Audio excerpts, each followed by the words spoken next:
Norðlenska nautakjötið. Uppskrift á góðu kvöldi.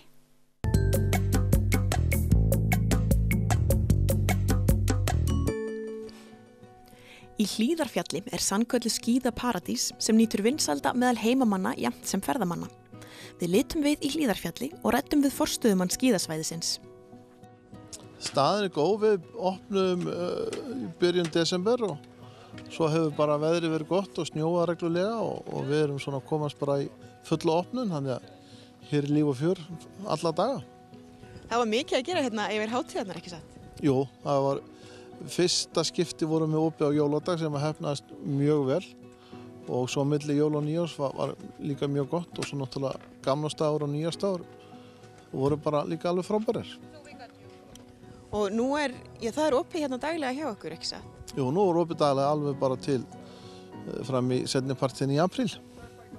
Og hvernig hefur veturinn, hann nú væntanlega farið töluvert betur á stað en sá síðasti? Já, það er ekki saman að líkja. Það er búið að snjórinn hefur komið svona í svona góðum skömmtum, snjóa tiltölulega í logni, ekki mikill skafrenningur og þá eru bara allir glaðir.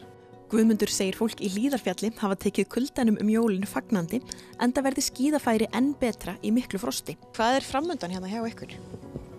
Við erum náttúrulega bara að fara inn í þetta og nú er vetrarfríin að fara að byrja eftir rúmlega mánuð og þá er mikil trafík og svo bara koma páskarnir og svo koma andars handarleikarnir og svo er bara veturinn bara búinn áður en við vitum af. Það er mikið líf í Hlíðarfjalli. Smáfuglarnir láta sig ekki vanta enda fá þeir gjarnan gott í gogginn frá starfsfólki skíðasvæðisins.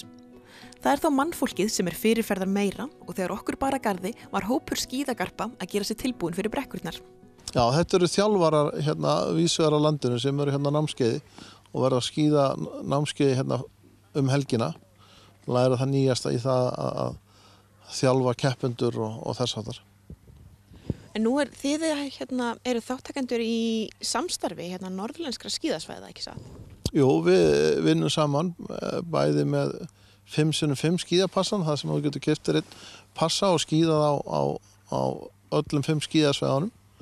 Og svo erum við líka með Norðurlandskortið, þannig að þegar þú kaupir vetrakort, kaupir til dæmis vetrakort á Akureyri, þá getur þú skíðað 2 daga á öllum hinum skíðasvæðunum.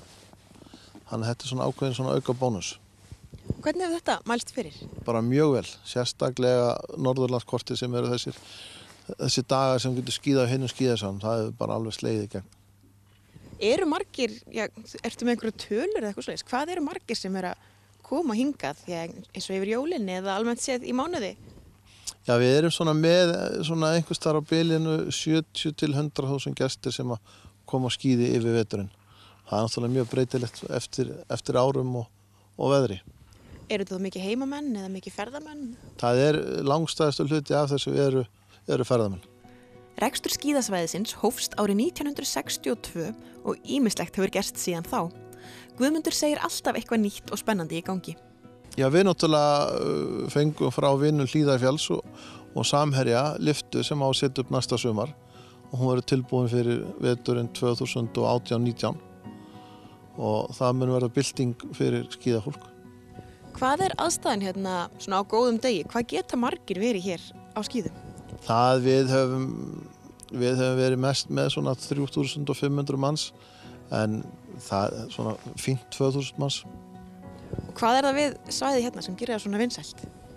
Það er bara fjölbreytileikinn og þjónustan og franska kartöflur sérstaklega og bara gott að koma og við erum náttúrulega með stórt sveitafélag og þar eru margt að vera, þannig að þetta svona helst allt saman í hendur. Átt þú einhverja drauma fyrir svæðið hérna? Já, það er náttúrulega bara áframhaldandi uppbygging og svona komast aðeins upp úr gömlu hjólförunum og gera þetta skíðasvæði ennþá betra. Það var ekki fleira í þættinum að þessu sinni, en við sjáumst aftur að viku liðinni.